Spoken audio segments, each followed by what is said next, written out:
день, друзья. Вот Гастелло, улица Чекалова, в последнее время превратилась в болото. Нету ям сливных, где-то дома поднятые. Ну, простых граждан, как всегда, топит. Это стоят одни камыши. Сейчас посмотрим те дома, которые затапливают, даже в сухое время, которое сейчас образовалось у нас. Дома, днем поднимается вода под пол. Сливных ям нету, засыпано все мусором. Вот камыш стоит везде. Граждане неоднократно уже обращались, конечно. Глина, стоки вниз, вода стекает сразу в дома. Дорога сама поднятая, сливных ям нету, и получается с дороги стекает вода в дома. Я отсыпал здесь, несколько машин, десяток машин. Я вот про бабу Кристину говорю, что А там вообще стало на метр ниже от уровня. бабушка с ума сошла из-за того, что ее топили, а она жена участника войны. Местные, коренные они. У них сейчас уровень больше 10 метров там.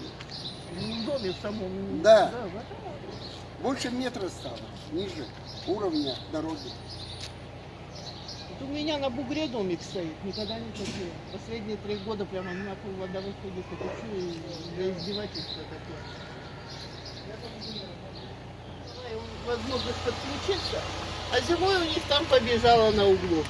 Он вызвал сантехников, подняли трассу и лопнуло вот здесь вот.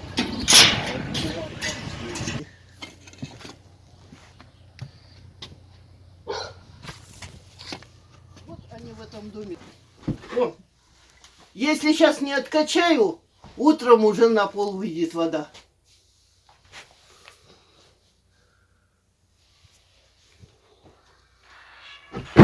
Отсыпки 2 года назад дороги, ливневка не была сделана, и сейчас в данный момент те дома, которые стоят пониже, даже новые повыше, идти откачивают, говорят граждане, соответственно, а уже ниже у нас те граждане, которые особенно дома построенные еще при СССР, соответственно, все потопляют. До сих пор стоит вода, могли видеть на кадрах.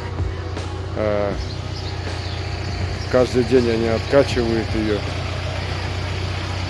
Если не откачивать, полностью затапливает полдома.